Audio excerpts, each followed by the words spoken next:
Assalamualaikum warahmatullahi wabarakatuh. Alhamdulillah, tidak pernah berhenti lisan kita memuji dan memuja Allah atas segala nikmat yang Allah berikan kepada kita. Dan tidak pernah henti-hentinya kami selalu mengingatkan dalam setiap pengajian tentang nikmat Islam dan iman. Pada saat kita lahir atau dewasa pun mendapatkan hidayah Islam, itu sebuah nikmat yang tidak terhingga dan tidak ada nikmat yang mengalahkan nikmat menjadi seorang muslim ataupun mukmin. Karena memang dengan nikmat ini kita jadi mengenal siapa pencipta alam semesta ini, termasuk pencipta diri kita sendiri, yaitu Allah Subhanahu wa taala. Dan dengan itu kita akhirnya punya panduan hidup. Kita jadi tahu mana yang boleh dan mana yang tidak boleh kita nikmati dan kita kerjakan. Yang biasa dikenal dalam agama Allah dengan halal dan haram. Dan kita akhirnya juga tahu tujuan kita hidup di muka bumi ini. Serta ada batas waktu di mana kita akan meninggal dunia dan kembali kepada Sang Pencipta Allah, serta akan diminta pertanggungjawaban atas semua apa yang sudah kita lakukan dan kita nikmati selama kehidupan di dunia. Allah mengingatkan dalam firman-Nya, "Faman ya'mal mithqala dzarratin khairan yarah, wa man ya'mal mithqala dzarratin syarran yarah." Siapa yang berbuat seperti biji sawi dari kebaikan, maka akan diperlihatkan untuknya dan akan dia terima balasannya.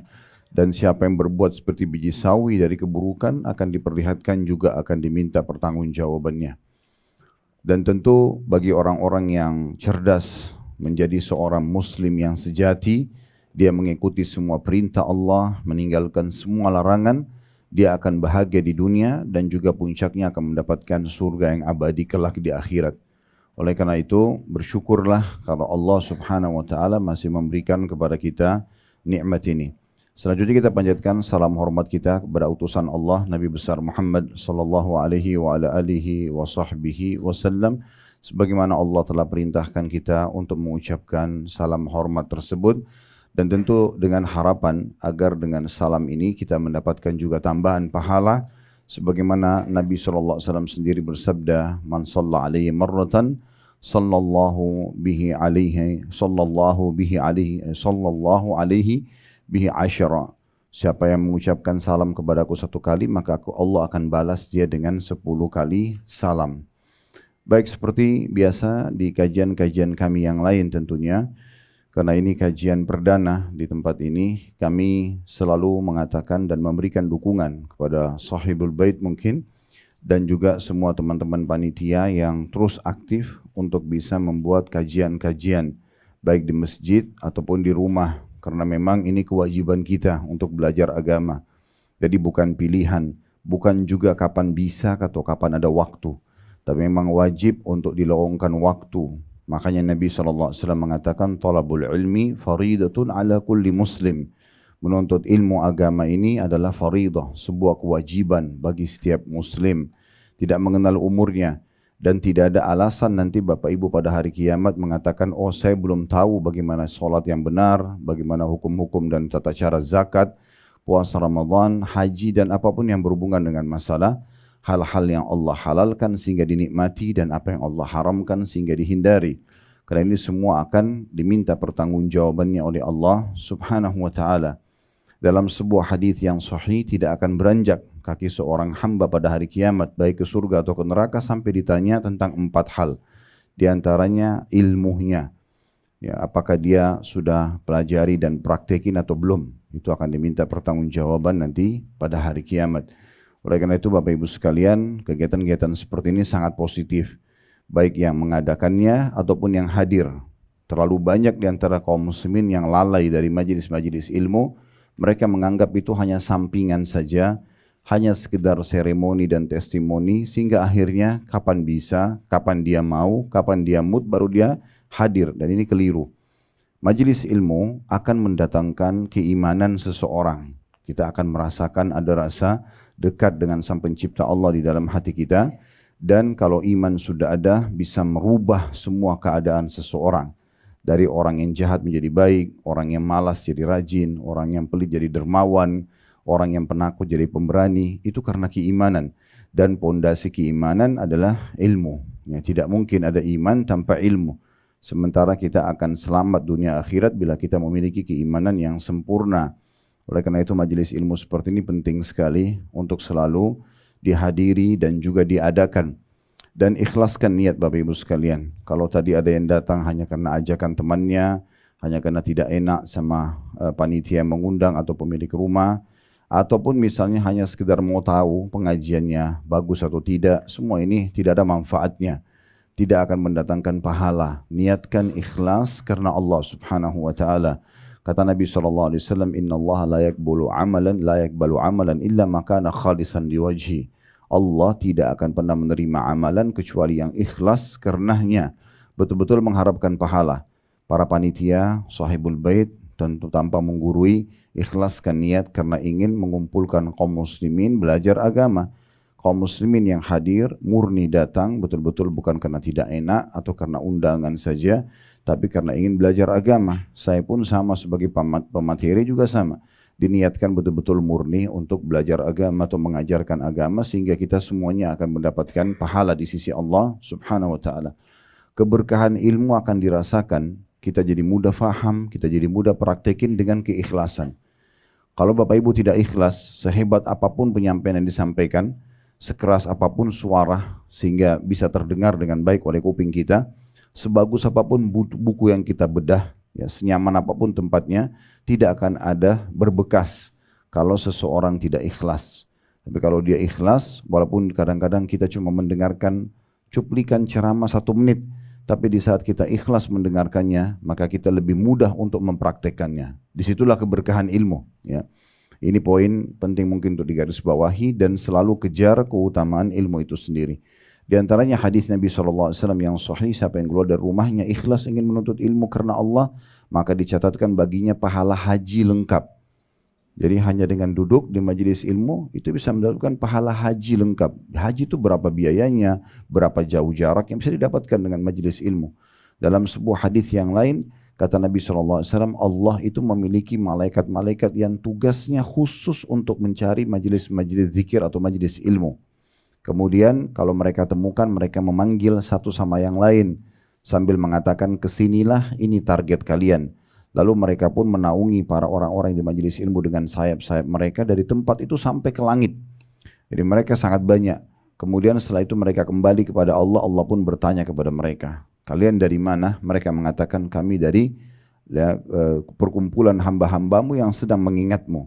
Maka kata Allah Subhanahu wa taala, apakah mereka pernah melihatku? Maka kata para malaikat, belum pernah. Kata Allah, bagaimana kalau mereka melihatku? Kata para malaikat, tentu mereka akan lebih memujimu, mereka akan lebih mentaatimu, lebih memuliakan dan mengagungkanmu. Lalu Allah Subhanahu wa taala mengatakan, apa yang mereka harapkan? Kata para malaikat, mereka berharap surgamu.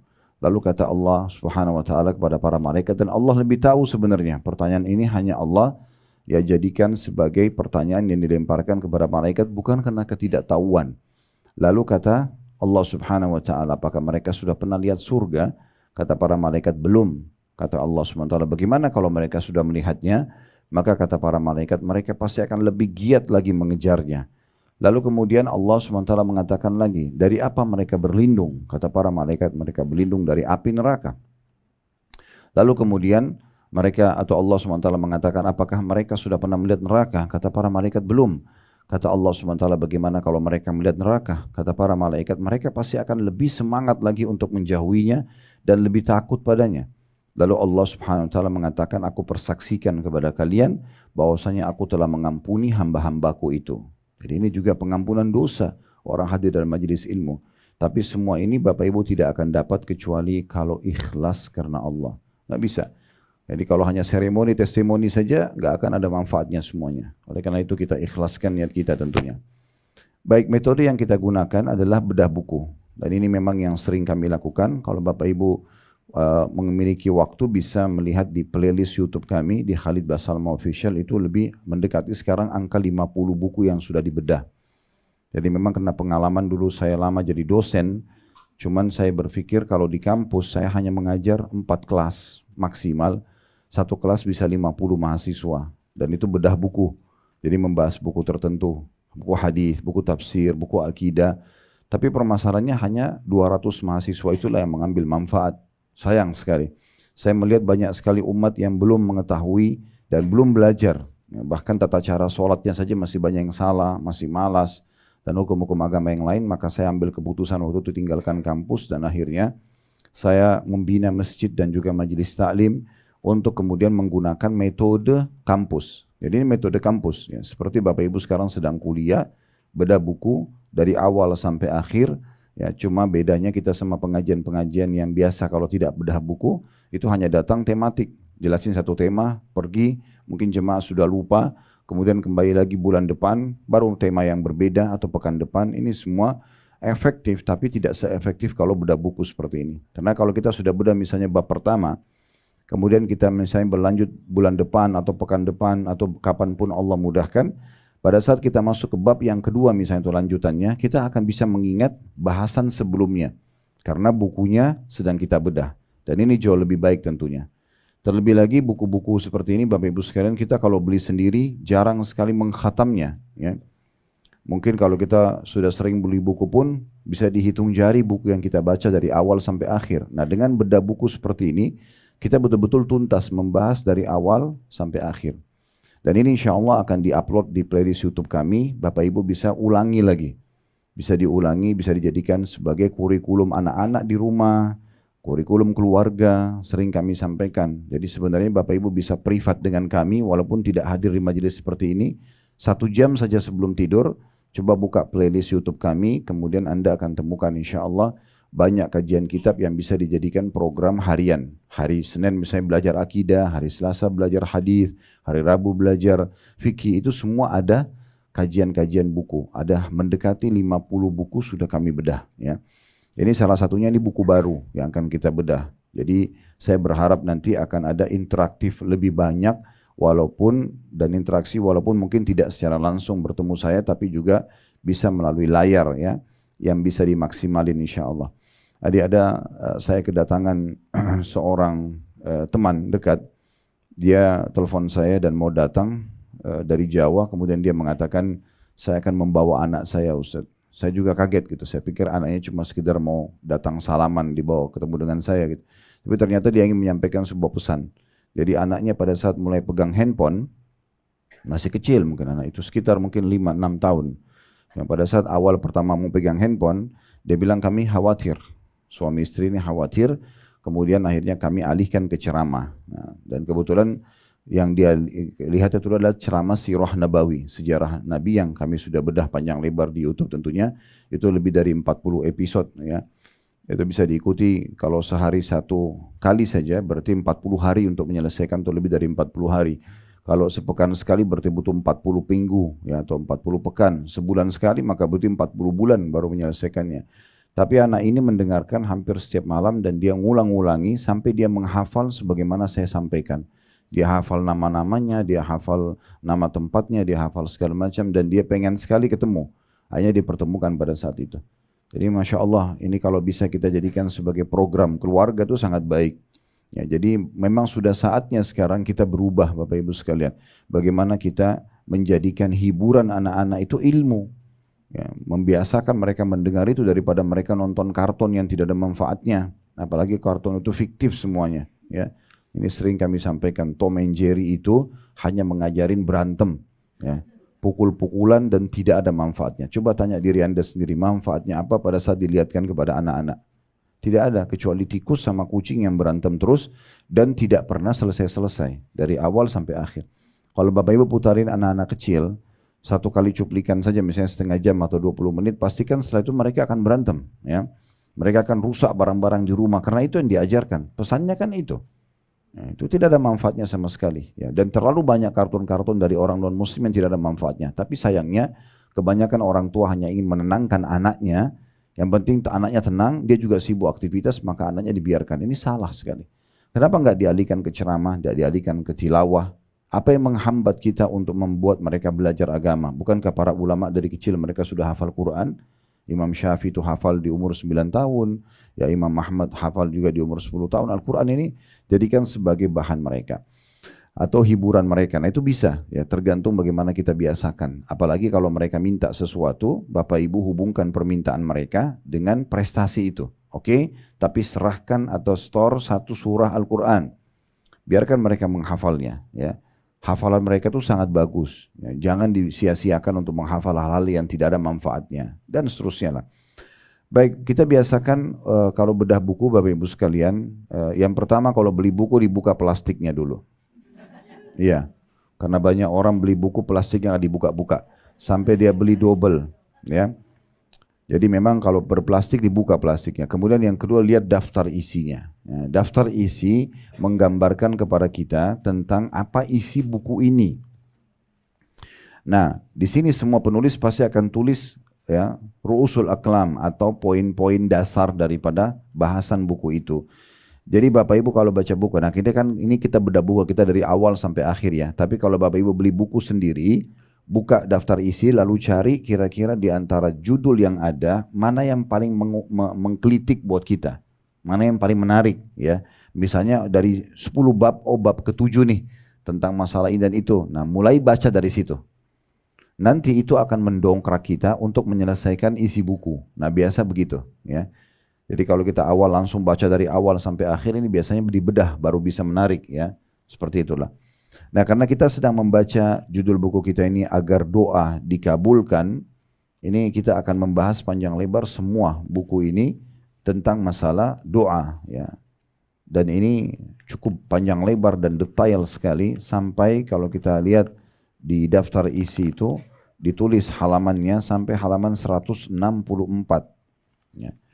Jadi semuanya berisikan tentang masalah doa-doa dari halaman 20 dari halaman 19 maaf ya. Sebenarnya dari halaman 3 ya, tepatnya dari halaman 3 sampai 164.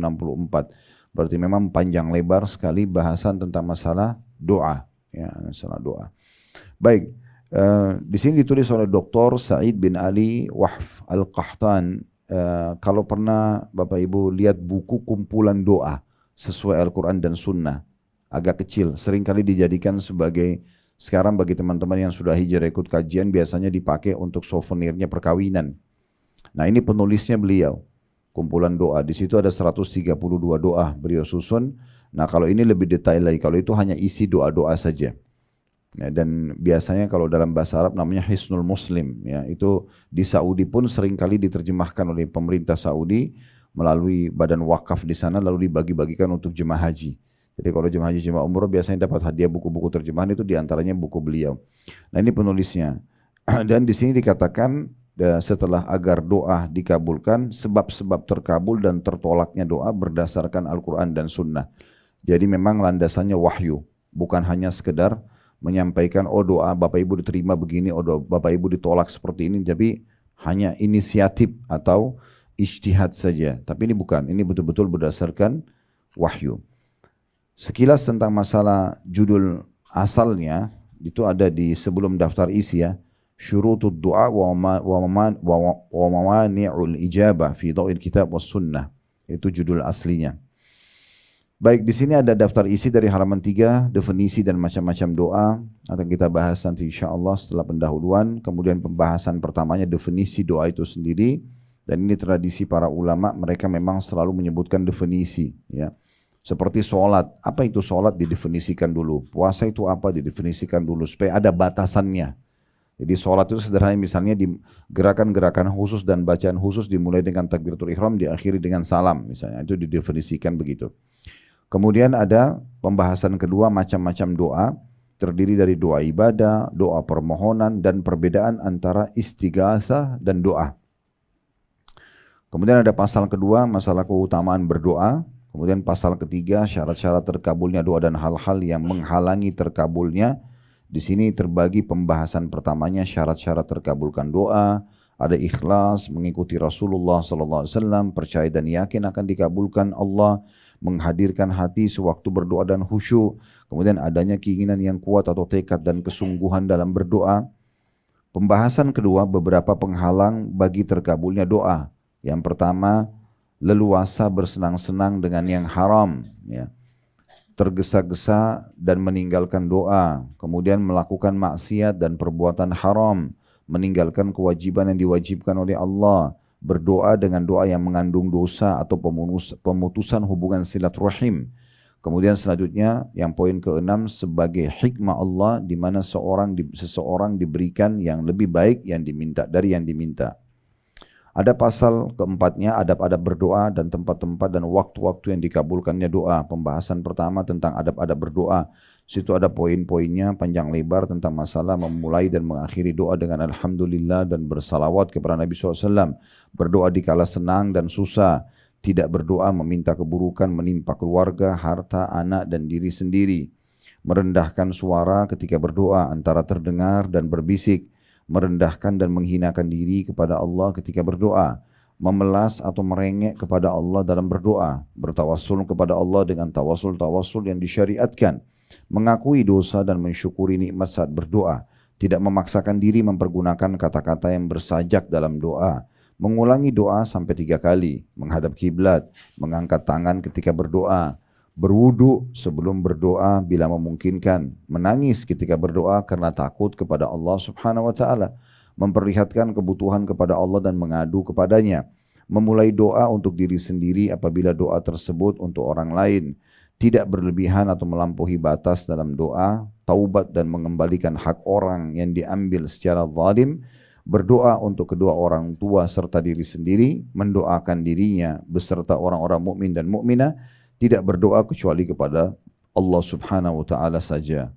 Pembahasan kedua ada waktu, keadaan dan momen terkabulkan doa. Malam Lailatul Qadar, setelah sholat wajib, di penghujung malam, antara azan dan iqamah, saat mendengarkan panggilan untuk sholat wajib, saat iqamah dikumandangkan, di saat hujan turun dan di bawah siraman air hujan, saat perang di jalan Allah berkecamuk, suatu waktu dari bagian malam, satu waktu dari hari Jumat, ketika minum air zam-zam dengan niat yang baik, di saat sujud, ketika terbangun di malam hari dan berdoa dengan doa yang diajarkan Rasulullah SAW, berdoa dengan doanya Zannun atau Nabi Yunus alaihissalam, berdoa saat ditimpa bencana, mendoakan orang sesaat setelah meninggal dunia, ketika membaca doa istiftah berikut, ketika membaca doa istiftah yang berikut ini, maksudnya ada penyebutan tentang beberapa doa-doa istiftah atau iftitah. Kemudian ketika membaca surah Al-Fatihah dengan tadabbur dalam solat, ketika mengangkat kepala dari ruku, saat mengucapkan amin dalam solat apabila bersamaan dengan mengucap atau ucapan amin para malaikat, saat mengucapkan doa setelah ruku, setelah ucapan salawat kepada Nabi SAW pada tasyahud akhir. Ini semua waktu dan tempat-tempat mustajab ya. Sebelum salam dalam solat ketika mengucapkan titik-titik nanti ada bahasannya. Begitu pula ketika berdoa dengan doa berikut. Ada doa-doa yang diajarkan oleh beliau. Doa seorang muslim setelah berwudu dengan doa yang ma'thur atau doa yang diperintahkan. Berdoa di hari Arafah, di padang Arafah bagi yang melaksanakan ibadah haji. Berdoa setelah tergelincir matahari sebelum waktu duhur. Kemudian berdoa di bulan Ramadan saat kaum muslimin berkumpul dalam majelis zikir, ketika mendengar ayam berkokok, ketika menghadap kepada Allah dengan pasrah dan keikhlasan yang murni, doa di hari ke-10 dari bulan Zulhijjah. Pembahasan ketiganya tentang tempat-tempat terkabulkan doa ketika melempar jumrah sughra dan wusta di hari-hari tasyrik, ini di musim haji, berdoa di dalam Ka'bah atau di dalam Hijr Ismail, berdoa di Bukit Safa dan Marwah bagi orang yang umrah dan haji, berdoa di Masy'aril Haram pada hari penyembelihan kurban ya, di Mina, doa orang yang melaksanakan ibadah haji di padang Arafah pada hari wukuf. Kemudian ada pasal kelima tentang jenis-jenis doanya para nabi-nabi dan rasul. Ada doa Nabi Adam, Nabi Nuh, Nabi Ibrahim, Nabi Ayyub, Nabi Yunus, Nabi Zakaria, Nabi Yaqub, Nabi Yusuf, Nabi Musa, Nabi Muhammad alaihi wassalatu wassalam. Begitu juga dengan doa para sahabat beliau. Doa Rasulullah untuk Anas bin Malik, doa Rasulullah untuk ibunya Abi Hurairah agar masuk Islam, doa Nabi SAW untuk Urwah bin Abu Al-Ja'ad Al-Bariqi, doa Nabi SAW agar kebinasaan menimpa sebagian musuh-musuhnya dan terbukti terkabul, doa Rasulullah SAW agar keburukan menimpa Suraqah bin Malik, doa Rasulullah SAW saat perang Badar, perang Ahzab dan perang Hunain. Pasal ke-6-nya, orang-orang yang doanya mustajab atau dikabulkan, seorang muslim yang berdoa untuk saudaranya sama muslim yang lain, yang jauh darinya, atau tidak satu lokasi, itu akan diijabah. Doa orang yang dizalimi, doa yang baik dari orang tua untuk anaknya, kemudian doa keburukan dari orang tua untuk anaknya, doa seorang musafir, doa orang yang berpuasa, sepanjang hari, termasuk juga doa pada saat dia berbuka, doa seorang pemimpin yang adil, itu akan diijabah, doa anak yang saleh, doa orang yang terbangun dari tidur apabila berdoa dengan doa yang ma'thur, atau doa diajarkan oleh Nabi SAW, nanti akan dipelajari ya. Ada yang kalau Bapak Ibu ucapkan pada saat bangun tidur, langsung diijabah doa setelah itu. Kemudian doa orang yang dalam keadaan darurat atau kesulitan. Doa orang yang tidur di malam hari dalam keadaan suci dan berzikir kepada Allah. Nah ini berarti akan diijabah doanya kalau dalam keadaan berwudu ya. Kemudian doa orang yang berdoa dengan doanya Zannun atau doa Nabi Yunus. Doa orang yang tertimpa suatu musibah jika berdoa dengan doa-doa yang ma'thur atau diperintahkan. Doa orang yang berdoa dengan nama Allah yang agung, doa seorang anak yang penuh bakti kepada kedua orang tuanya, doa orang yang sedang melaksanakan ibadah haji, doa orang yang berumrah, doa orang yang berperang di jalan Allah, doa orang yang banyak berzikir, doa orang yang dicintai dan diridhoi oleh Allah. Terakhir pasal ke-7, itu adalah pentingnya doa dan kedudukannya dalam kehidupan. Pembahasan pertama, besarnya kebutuhan hamba kepada Rabb-nya. Yang kedua, perkara-perkara terpenting yang harus diminta seorang hamba kepada Rabb-nya, seperti mohon petunjuk kepada Allah, mohon pengampunan kepada Allah, mohon surga kepada Allah dan berlindung kepadanya dari api neraka, mohon ampunan dan keselamatan dunia akhirat, mohon kepada Allah keteguhan di atas din atau agama dan akibat yang baik pada setiap urusan, memohon kepada Allah kenikmatan yang langgeng dan perlindungan dari hilangnya kenikmatan tersebut. Dan yang terakhir, berlindung kepada Allah dari cobaan yang berat, kesengsaraan yang dalam, ketetapan takdir yang jelek, dan dari kesenangan musuh-musuh. Nah dari daftar isi yang tadi kita baca secara cepat ini, Bapak Ibu nanti bisa melihat, oh kayaknya di poin sekian ini saya lebih tertarik. Bisa dibaca di rumah nanti. Ya. Kira-kira mana yang paling kita penasaran, mulai baca di situ. Nanti insya Allah tetap akan kita bedah satu persatu. Ya. Baik, tentu di situ ada pendahuluan yang ditulis oleh penulis, kita akan lewati, kita akan masuk ke pasal pertamanya. Itu di halaman 3. Itu di halaman 3. Ya, namun sebelum kita masuk di sini Bapak Ibu sekalian, saya perlu menyampaikan dulu beberapa poin penting sebagai pembukaan. Yang pertama, doa itu adalah komunikasi dengan Allah Subhanahu wa taala. Itu namanya doa. Komunikasi, konsultasi, curhat, itu semua makna daripada doa, supaya mudah difahami saja. Ya. Dan memang curhat itu hanya kepada Allah. Kalau sama manusia, itu batasannya cuma konsultasi. Bapak Ibu lagi sakit, kalau saya sama seorang dokter, saya sakit kepala dok sudah 2 hari, obatnya apa? Nah, gitu. Nanti dokternya akan bicara, bertanya, dan juga butuh respon dari Bapak Ibu sekalian sesuai dengan bahan konsultasi saja. Gitu kan. Jadi tidak perlu curhat sama dokter. Misalnya dok saya mau cerita dulu ya, dari minggu lalu saya nggak apa-apa kok sebenarnya. Kemudian panjang lebar cerita ternyata cuma sakit kepala gitu kan. Nah, ini tidak diperlukan. Ya, tapi kalau curhat memang sama Allah Subhanahu wa taala. Justru kita hadapi masalah sekecil sampai sebesar apapun, Bapak Ibu wudu, menghadap kiblat, sholat. Ya, kemudian tuangkan semua yang kita inginkan dalam doa kita. Keluh kesah semuanya. Dan Allah Subhanahu wa taala menginginkan kita berdoa dari hal yang kecil sampai hal yang besar. Perhatikan sabda Nabi SAW, mintalah segala sesuatu kepada Tuhan kalian, termasuk tali sendal kalian yang putus. Ini harus dilatih nih, dari awal. Kenapa? Karena banyak orang, Bapak Ibu sekalian, mau berdoa kalau masalahnya sudah berat. Misalnya sudah sakit nih, dokter sudah angkat tangan, gak bisa sembuh, baru sholat tahajud. Jadi berdoa itu terakhir. Ini keliru. Islam sudah mengajarkan kepada kita, sebelum aktivitas berdoa. Perhatikan sebelum makan, berdoa. Sebelum minum, sebelum keluar rumah, sebelum pakai baju, sebelum masuk kamar mandi, sebelum interaksi biologis, sebelumnya disuruh berdoa. Agar kita diberkahi dan dimudahi oleh Allah Subhanahu wa taala. Ini yang dimaksudkan. Atau dimudahkan urusannya oleh Allah Subhanahu wa taala. Jadi fahami dulu poin ini Bapak Ibu sekalian. Karena banyak orang, mungkin dia berpikir begini, untuk apa saya berdoa? Saya tidak tahu harus doa apa. Badannya sehat, hartanya lagi melimpah, ya tidak ada masalah rumah tangganya, tidak ada masalah dengan orang-orang. Keliru ini. Justru meminta kepada Allah Subhanahu wa taala agar dipertahankan nikmat itu jauh lebih afdal dibandingkan kalau lagi ada masalah minta solusi. Saya ulangi lagi. Yang lebih besar pahalanya Bapak Ibu sekalian adalah kalau kita minta kepada Allah agar nikmat yang sedang kita rasakan, kita lagi enak makan, lagi enak minum, badannya lagi sehat, hartanya lagi melimpah, hidupnya lagi bahagia, nggak ada masalah apapun. Justru itu puncak doa. Kita minta agar itu dipertahankan supaya jangan berubah. Itu lebih afdal dibandingkan nanti sudah sakit minta kesembuhan. Lagi ada masalah sama orang minta diselamatkan. Ini yang dinomor dua kan yang kedua ini. Yang pertama itu lebih afdal. Makanya kata Nabi SAW, kenalilah Tuhan kalian di saat kalian sedang sulit, di saat kalian sedang lapang, maka dia akan kenali kalian di saat kalian sedang sulit. Jadi kalau ditanya, mau nggak diijabah doanya Bapak Ibu lagi perlu sekali, lagi terdesak, lagi terlilit utang, lagi sakit, lagi ada masalah, dikena fitnah dan segala macam, maka jawabannya adalah berdoa di saat lapang. Jadi justru di saat sehat, di saat kita lagi melimpah nikmat, di situ berdoa terus. Ya Allah, pertahankan nikmat ini, pertahankan kesehatan ini, limpahkan, berkahi dan segala macam. Ya, makanya kita habis makan, habis minum, habis interaksi biologis yang halal, kita selalu disuruh bersyukur. Alhamdulillah. Supaya itu bertahan. Supaya itu bertahan. Ya, jadi jangan pernah berpikir saya berdoa itu hanya kalau ada masalah. Tidak, keliru. Justru berdoa itu puncaknya di saat kita sedang tidak ada masalah. Minta agar nikmat itu dipertahankan. Jadi tidak ada alasan untuk tidak berdoa.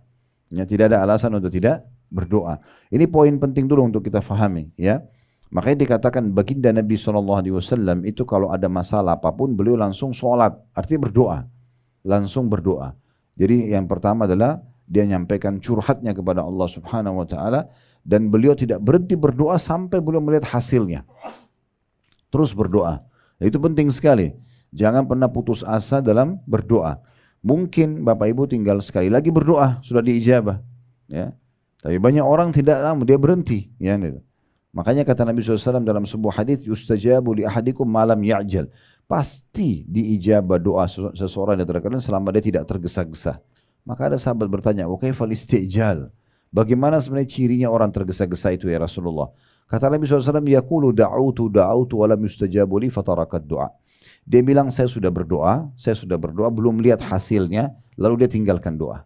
Mungkin tinggal sekali lagi berdoa, tinggal sehari lagi, tinggal sepekan lagi. Kenapa berhenti? Sudah dari awal start, kenapa berhenti di tengah-tengah? Minta terus. Kadang-kadang ada orang begitu, dia sudah curhat sama Tuhannya sudah bagus, ya. Kemudian dia berhenti tengah jalan, lalu dia pergi kepada manusia yang tidak bisa punya apa-apa. Ya. Yakinilah Bapak Ibu sekalian, kalau Anda datang kepada orang yang Anda cintai pun, misalnya kedua orang tua kita ceritakan masalah kita, sebenarnya kita sedang bebankan kepada mereka. Dan itu berbahaya, bisa saja masuk ke bab durhaka nantinya kalau mereka terbebani, mereka nggak bisa tidur, ini kan jadi masalah. Kalau yang kita ceritakan orang yang kita cintai, kita bebankan pada mereka. Kalau kita doa, ceritakan masalah kita kepada manusia yang tidak mencintai kita atau ada masalah dengan kita, walaupun dia sekarang terlihat teman, setiap saat dia bisa jadikan sebagai senjata untuk menyerang kita. Jadi curhat hanya kepada Allah Subhanahu Wa Taala. Ya, makin banyak, makin sering tidak diketahui masalah kita oleh manusia, maka makin bagus. Biarkan hanya Tuhan kita yang tahu. Yakini poin ini pondasi dasar akidah ya. Kalau kita sedang mendapatkan nikmat, yang ciptakan kita Allah, yang ciptakan nikmat itu Allah, yang bisa pertahankan hanya Allah. Nggak ada yang lain. Dan kalau kita sedang ada ujian, yang ciptakan kita Allah, yang ciptakan ujian itu Allah, yang bisa berikan jalan keluar hanya Allah. Lalu untuk apa ke manusia? Kan itu. Jadi nggak perlu. Makanya para sahabat, para tabi'in, orang-orang soleh sebelum kita, mereka menghadapi sekian banyak masalah sebagaimana kita hadapin kadang-kadang masalah gitu ya. Tapi tidak ada yang tahu di kalangan manusia. Orang-orang melihat mereka tuh bahagia saja. Padahal mereka punya masalah karena mereka sudah kembalikan kepada Tuhannya. Mereka sholat di malam hari, mereka berdoa di antara azan dan iqamah, berkeluh kesah sama Tuhannya penuh dengan keyakinan Allah mendengarkan dan akan menerima. Sudah selesai. Habis itu dia tawakal kepada Allah. Nah itu poin penting yang harus kita garis bawahi sebagai pondasi bahasan doa. Jadi jangan berdoa di saat butuh saja, tapi berdoa setiap saat. Jadikan rutinitas kita dan ingat kalau kita berdoa kepada Allah Subhanahu Wa Taala di saat lapang, Allah akan berikan kita atau mudahkan urusan kita di saat kita sedang sempit. Baik, kita akan bacakan di halaman 3 pembahasan pertama di pasal pertama tentang definisi dan macam-macam doa. Di situ dikatakan oleh penulis tentang definisi doa. Doa dari segi bahasa atau etimologi berarti meminta dan memohon. Seperti ucapan tanda kutip saya berdoa kepada Allah, saya memohonnya, n-nya besar kata ganti Allah dengan suatu doa. Artinya saya memohon kepadanya dengan meminta dan saya mengharapkan suatu kebaikan yang ada di sisinya, di sisi Allah Subhanahu wa taala. Kemudian berdoa kepada Allah berarti meminta darinya kebaikan dan mengharapkan kebaikan tersebut. Seperti dalam bahasa Arab, da'a li fulan dengan menggunakan kata bantu li yang berarti untuk, ya. Doa untuk si fulan, yakni memohon kebaikan untuknya. Da'a ala fulanin dalam bahasa Arab dengan menggunakan kata bantu ala. Berarti berdoa atas si fulan yang memohon agar keburukan ditimpa atasnya. Jadi doa bisa saja orang minta kebaikan buat orang lain, orang juga ada yang meminta kecelakaan bagi orang lain, seperti dia minta kehancuran musuhnya, ya, kekalahan musuh di medan perang, kayak teman-teman kita di Palestina sekarang kan bisa mereka minta kemerdekaan, mereka minta kehancuran musuh.